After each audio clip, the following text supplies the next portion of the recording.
going to make things bigger or smaller. So whatever shape we start out with, could be a rectangle, could be a triangle, could be anything, we're going to either make it bigger or we're going to make it smaller. So that's what dilations do.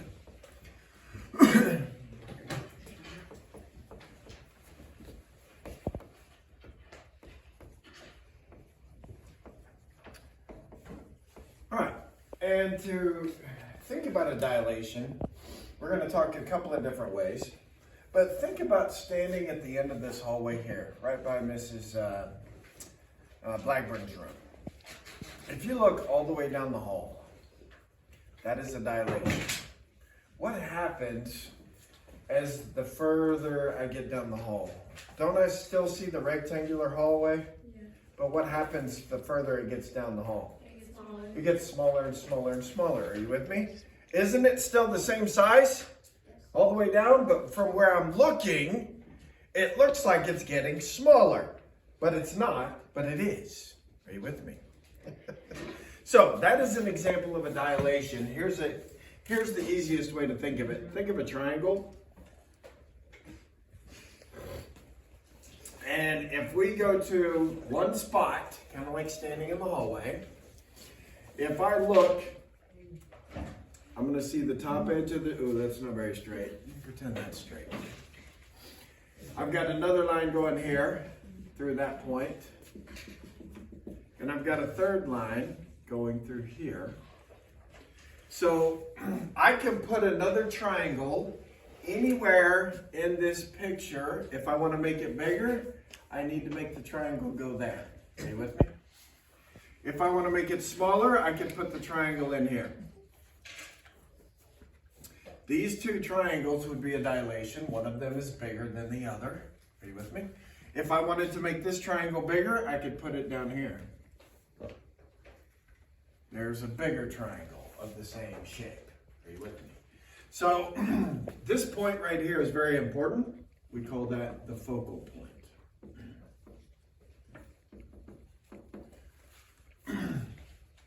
A little bit of art history here. Mr. Baker would be proud of Coach Murphree right now. Are you with me? Artists, once they figured out how to make their drawing have a focal point, they started to draw three-dimensional, real-looking objects. Are you with me? Back in old art, they hadn't mastered the focal point yet because the focal point makes things look bigger or smaller. And that's what gives a picture or a painting real look. Are you with me? I'm not an artist, so I'm not very good at that. Are you with me? But once artists started installing a focal point into their picture somewhere, the buildings, you could tell which one's bigger and which one's smaller, or which one's close and which one's far. Are you with me? So the focal point is not only important in math, it's also important in art. If you want to be a good drawer or make your art look real, put a focal point in there, and then we'll be able to tell if this building is close to you or far away from you, depending on where you're standing or where you're looking. So that's a little bit of history on a focal point. We could have a focal point somewhere else. What if I had, I'll try to draw a pentagon. I'll draw whatever I draw. How about a hexagon? And if I made that hexagon bigger, ooh, pretend that's good. Ooh. It's not easy. Not as easy as I thought. Okay, we'll just go there. Yeah.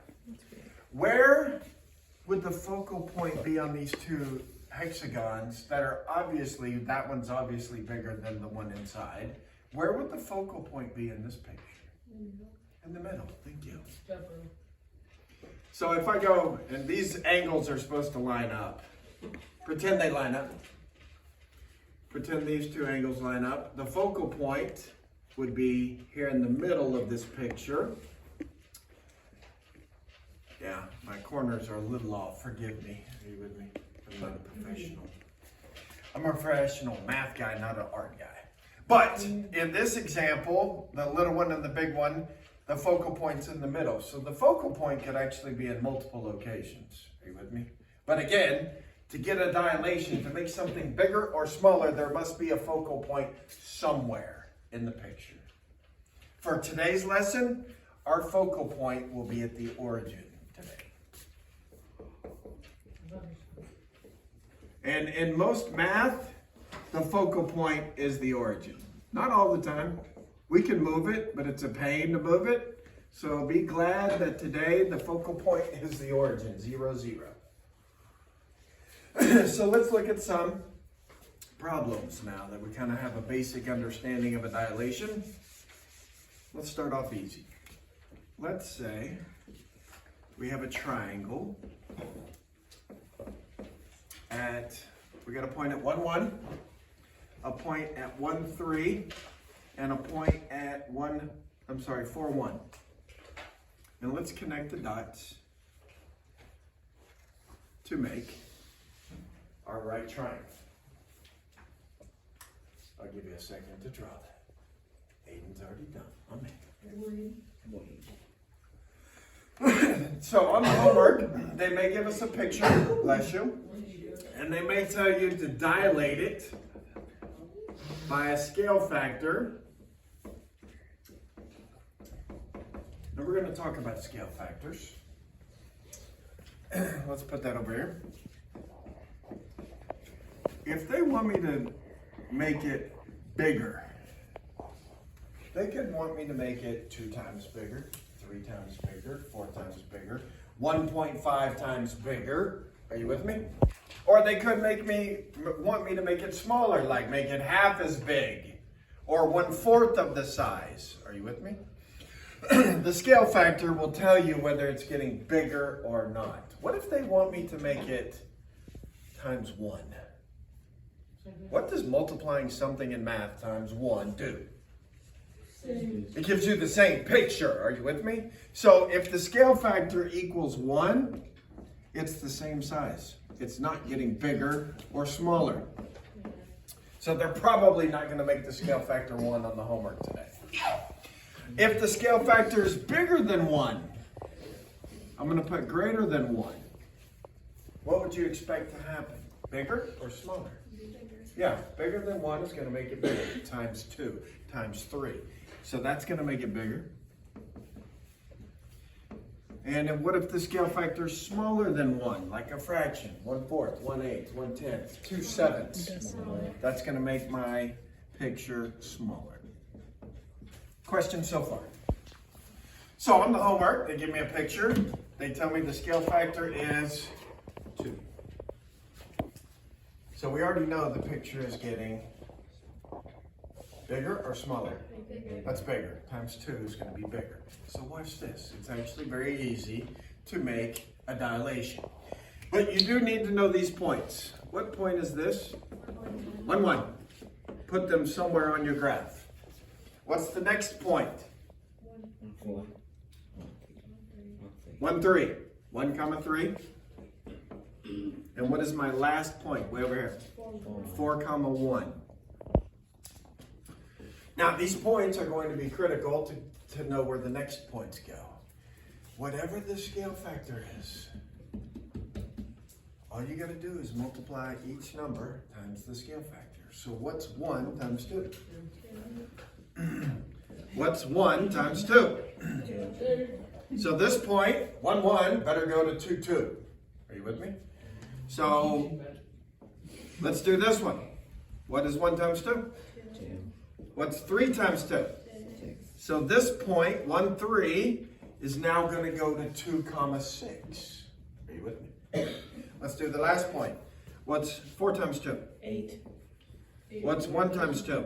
2. So 1, 4 is now going to be at 8, 2. Are you with me? Now all you got to do is graph the 3 new points, draw the triangle, and the new triangle will be twice as big as the original. Let's see. I'm going to graph 2, 2 first. 2, 2 would be right there. Then I'm going to graph 2, 6. So go over 2 and up. I'm going to try to make them even. 2, 6 would be up here. And then I gotta go to 8, 2. So 4, 5, 6, 7, 8.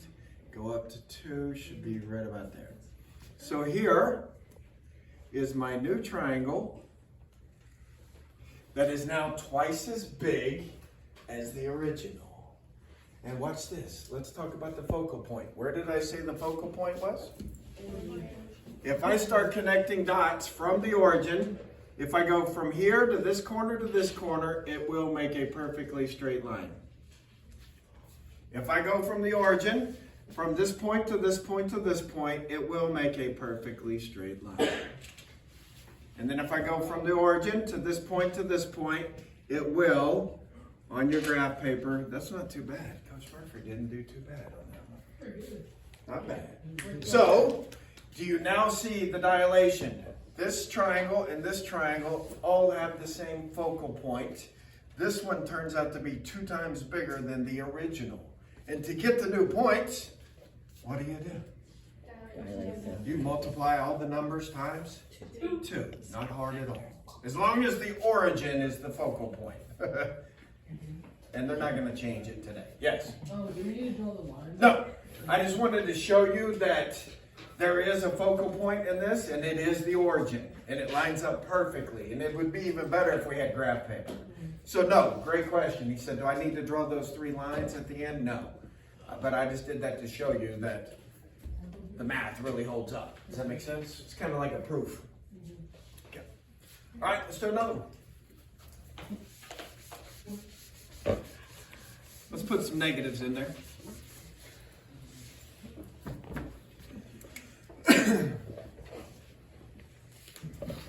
Oh, let's do this. The first point is 2, -3. The second point is 4, -3. And the last point, let's go. Okay. Yeah, it'll work. Let's go 6. Yeah. No. Yeah, we'll do it. Whatever. No, 6, 1. What if they don't graph it for you? Question? Can you make the scale factor negative? I haven't told you the scale factor yet. Can I make it what? Negative. Typically, no. When we're making something bigger or smaller, we don't typically make it by a negative. We either make it a +1, bigger than 1 to get it bigger, smaller than 1 to make it smaller. We're not going to multiply it by -1/2. That would get into more of a reflection or a rotation, which we've already covered. Does that make sense? That's a great question, though. The scale factor today will it will be positive. All right, let's do this one by 1.5. So, is it getting bigger or smaller, Aiden? Smaller? So if you have $10 and I multiply your $10 by 1.5, you now have less than 10? Oh no. No. It's going to get what? It's going to get bigger, a little bit bigger. Okay. All right, so let's graph the points first. 2, -3.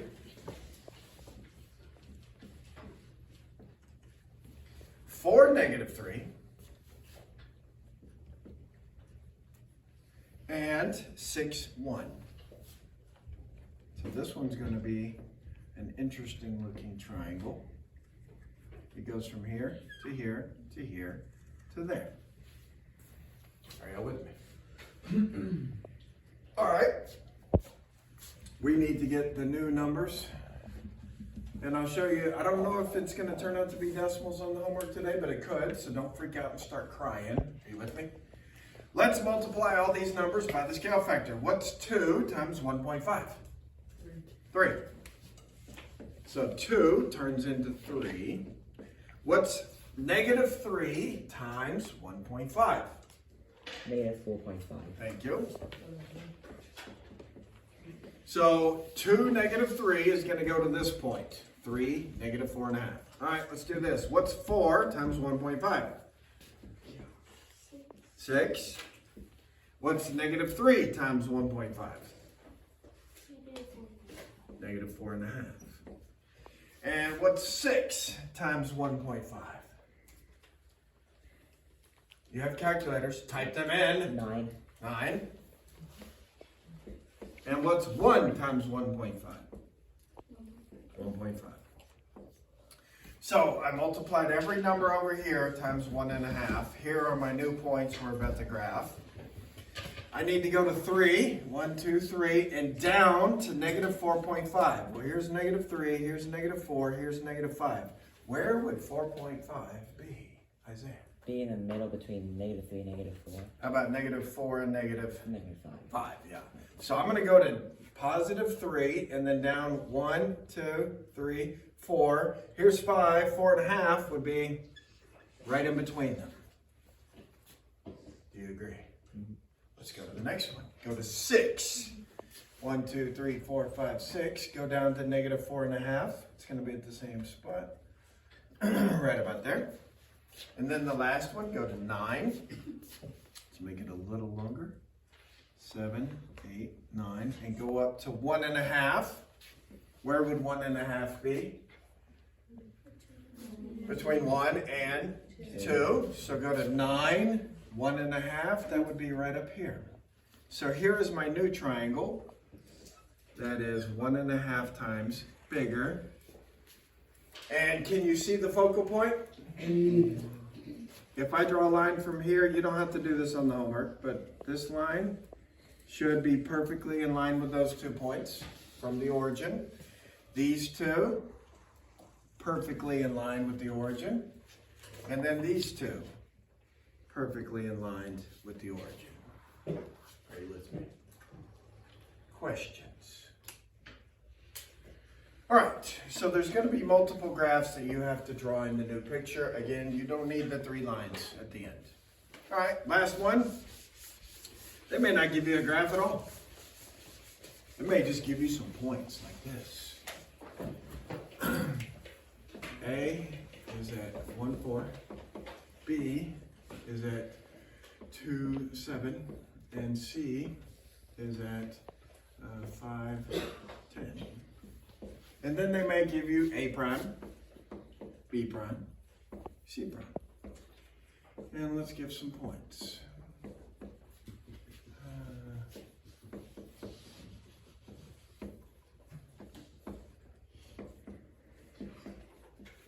And they may ask you, what would be the scale factor between these 2 pictures?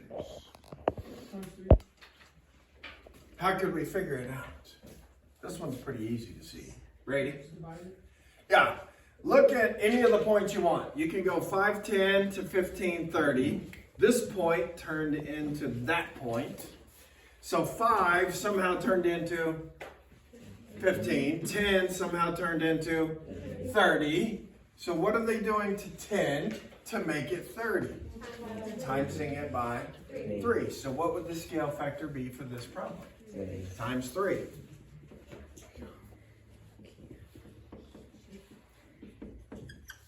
Or, watch this. What if I change them and make these A, B, and C, and this A prime, B prime, C prime? What would the scale factor turn into if I did that? It would not be 3 again. It would be 1/3. Instead of multiplying by 3, you need to divide by 3, and 1/3 is really dividing by 3. Here's an easy way to figure it out, if you ever want to know. Take the new number, divide it by the original. Are you with me?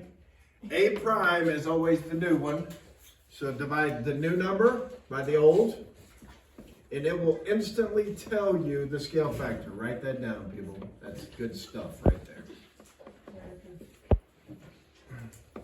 So anywhere you want, you can go 21 divided by 7. If that's the new one and that's the old one, you'll get this scale factor right here. When I switched them around, are you with me? You would divide 7 by, the new one would be 7 divided by 21. That's going to give you 0.333, 33 repeating. you would need to hit, what button turns a decimal into the fraction? On the calculator. I showed you this a long time ago. What button do we hit to change 0.33 repeating into that fraction, which is 1/3? Math, enter.